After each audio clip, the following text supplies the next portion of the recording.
నమస్తే అన్న అందరికీ నమస్కారం. కువైట్ అపీల్స్ కోర్టు మనం చూసుకుంటే 2 సంచలన తీర్పులను అయితే ఇవ్వడం జరిగింది.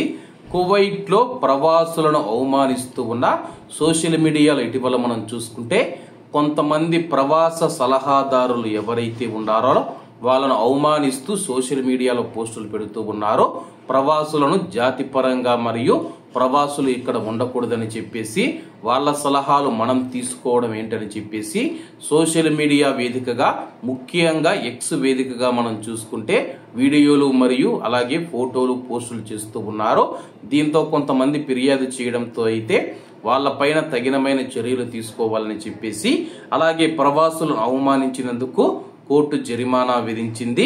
ఎంత జరిమానా విధించిందంటే కానీ సోషల్ మీడియా ప్లాట్ఫామ్ ద్వారా టెలికమ్యూనికేషన్ను దుర్వినియోగం చేసినందుకు అప్పీల్స్ కోర్టు ఆ యొక్క వ్యక్తులకు 2000 దినార్ల జరిమానాను సమర్థించింది. అదే సమయంలో తీవ్రవాద సంస్థలతో అనుబంధం మరియు ఆన్లైన్ ప్రమోషన్ కు సంబంధించి ఆరోపణలు ఎదుర్కొంటూ ఉన్న ఒక కువైటీ పౌరుడిని నిర్దోషిగా విడుదల చేసింది.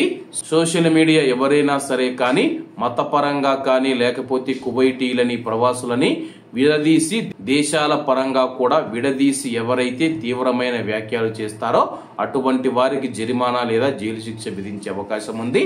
కాబట్టి అందరూ బాగుండాలి, అందులో మనం ఉండాలి. అందరికీ నమస్తే అన్న, జై హింద్.